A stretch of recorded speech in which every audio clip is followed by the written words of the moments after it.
Welcome to the lesson on Introduction to Kubernetes. I'm going to talk about what Kubernetes really is, what does it do, and how does it solve problems when it comes to scaling our applications. So before I get into the actual Kubernetes, I want to talk about containers one more time because they're very important. Containers are a solution to the problem of how to get software to run reliably when moved from one computing environment to another, which is great. This could be from, again, your developer's laptop to a test environment, from a staging environment into production, and perhaps even from a physical machine in a data center to a VM in a private or public cloud. So we talked about containers earlier, right? But just a refresher on what they are and what problem they solve. So how do they really solve these problems? A container consists of an entire runtime environment. So for example, it'll have the application plus all of its dependencies, the libraries and other binaries, as well as configuration files needed to run it, all bundled into one package. By containerizing the application platform and its dependencies, differences in OS distributions and underlying infrastructure are abstracted away. Okay, so you just create a box, you put everything in a box, and you ship it to a platform. Containers are great, as I mentioned earlier, but what's next? Few words on containers. Technically speaking, containers are a new mode to IT. Obviously, they're new and they're growing.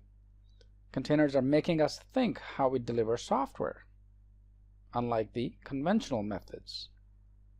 Containers live only inside the Linux kernel, and they are nothing but control groups and kernel namespaces. So here's a shortcoming of a container, right? So how does a container know, for example, if my application needs to span 5 data centers? Well, simple answer is it doesn't really know that aspect. All it knows is what's in the box, okay? And that's important to understand and differentiate, or take a look at what containers can't really do. You may have millions of containers sitting there with each having its own space with its own dependencies, app, code, and everything in it, but that's about it. So how do you scale out your highly resilient app? We need Kubernetes to do that.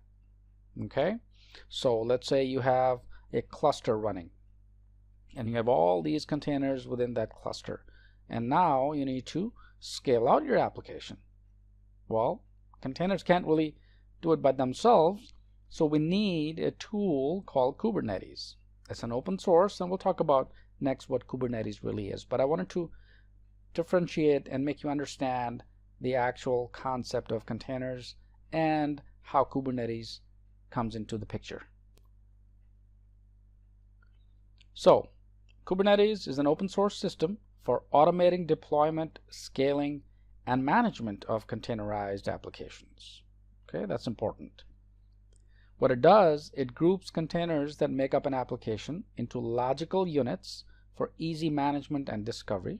It's an open source container orchestration and provides broad industry support, and also supports the multi-cloud environment, on-premise VM, bare metal, and so on. So more importantly, just understand and know and remember that Kubernetes is an open source system for automating deployment of your apps, scaling your apps, and management of containers. So a few words and terminology that Kubernetes uses, and we'll be using these terms, in fact working with these within this course. So a container, again, is a sealed application package, right? And I demonstrated earlier how to download, install Docker, and how to create containers and images, right? And then pod is simply a small group of tightly coupled containers. So you take those containers and you create a pod. Labels identify metadata attached to objects. Selector is simply a query against these labels, producing a set result. A controller, which is a reconciliation loop that drives current state towards the desired state. So as the word suggests, it controls, right? And service is a set of pods that work together.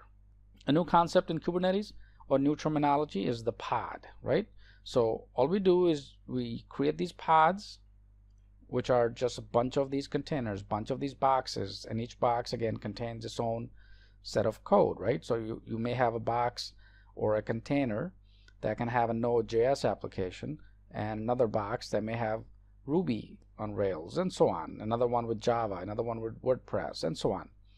So you take all these containers and you group them together into something called a pod.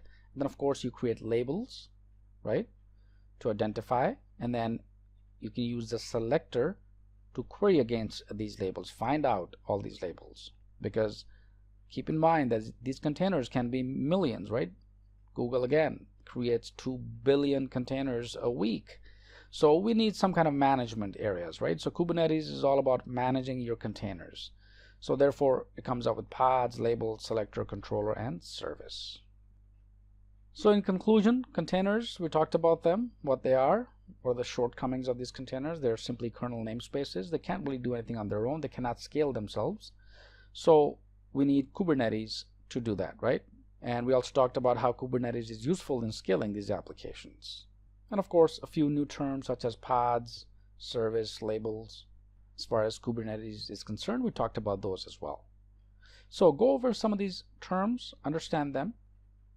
Before I end this lesson, I'm going to go online and show you how to get to Kubernetes and what does it look like. So let me switch back to my browser here. So once I'm in my Chrome browser, simply Google something called Kubernetes, and the first link you'll see the URL, which is kubernetes.io. Okay, so click on the first URL and this will take you to the homepage of Kubernetes, where you can read about it, what it is, what does it do. Once again, it's just an automated container deployment, scaling, and management.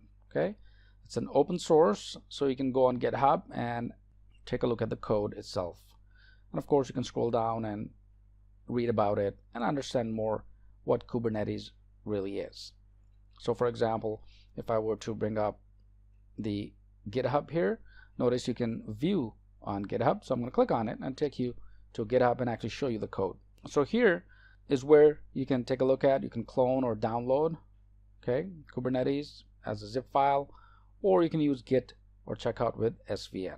In this lesson, just wanted to demonstrate the actual concept of Kubernetes and how does it work, how does it solve our problems when it comes to scaling these applications. So hope this helps, and let's move to the next lesson.